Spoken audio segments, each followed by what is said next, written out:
Hi, you're tuned into Animals and Ames with the City of Ames Animal Shelter and Animal Services. My name is Lorna Lavendar, and today my special guest is little Sherbet, or Sherbet, however you like to say it, but she is a treat. She is about a 6 to 7 month old female and available for adoption, so still a kitten, but you can really see a wonderful personality emerging at this age, so you know what you're getting, and it's a little less of a gamble in terms of what the personality will be like. If you adopt kittens that are a little older, you have a better feel for that. She's a cuddler. She's a great stress reliever. Her purr is really lowering my work stress level today, and she is available for adoption very soon. She is an unclaimed stray, and there are two of her. It's a match set. Her sister is here as well. The sister's name is Sherbet, and we named them because we thought, what a treat to have a cat like this.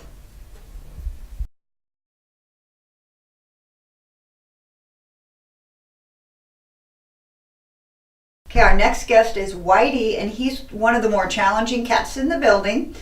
As I told our cameraman today, he has some problems, but don't we all? And Whitey overstimulates and gets aggressive if he's allowed to.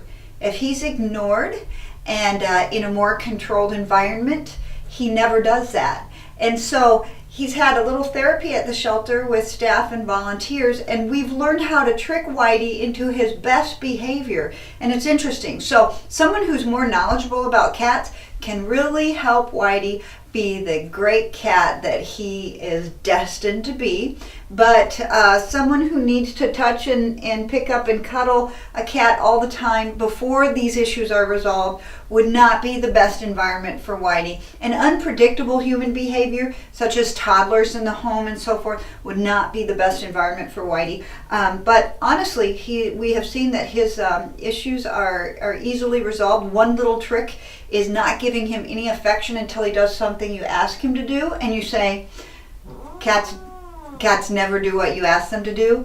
Whitey, if he wants to come up and elicit affection from me, he has to come at my prompting when I tap on my chest, and then he'll put his paws up here, and then he'll get his cheeks and head scratched, but only that part of his body scratched so he doesn't overstimulate.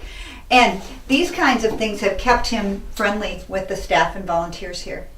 So if you are a lion tamer, you might want to come out and see about Whitey.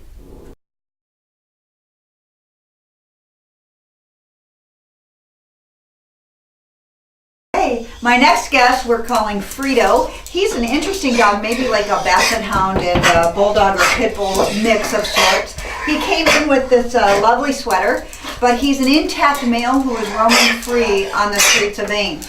So the best protection for a dog like this, if they do get loose, so they don't give into the biological mating urges, is to have them neutered in the first place. And then make sure that they have an ID tag, a collar, and a call if you lose your pet right away. And since he has not been claimed, he'll be going up for adoption soon. I don't know a lot about him. I think he's an interesting dog, and I think he just needs some good leadership.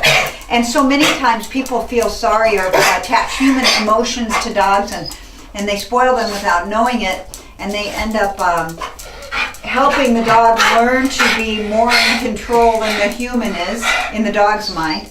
And these are the things that make the human-animal bond not go very well. So I think training 101, back to the basics with this beautiful animal could really help him to just be a great companion.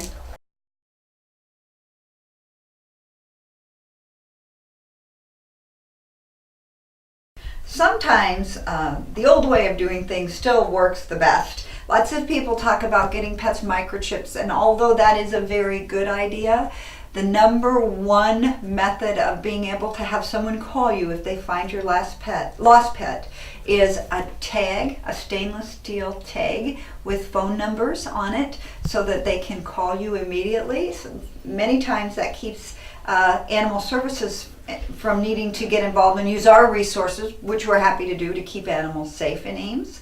But wouldn't you rather get a call immediately that your lost pet's been found? So a simple ID tag can often be your pet's best ticket home. So we'd like to just encourage you to remember that. I always order a couple when I order ID tags for my pets, and I have 4 pets now, inside pets, and so 8 tags just for a few extra dollars, so that if one is lost, I can quickly put another one on the collar until I could reorder.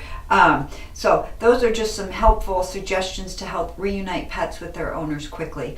You're tuned into Animals in Ames today. We do hope you can come to the Ames Animal Shelter and visit our Faces Needing Places. Thank you.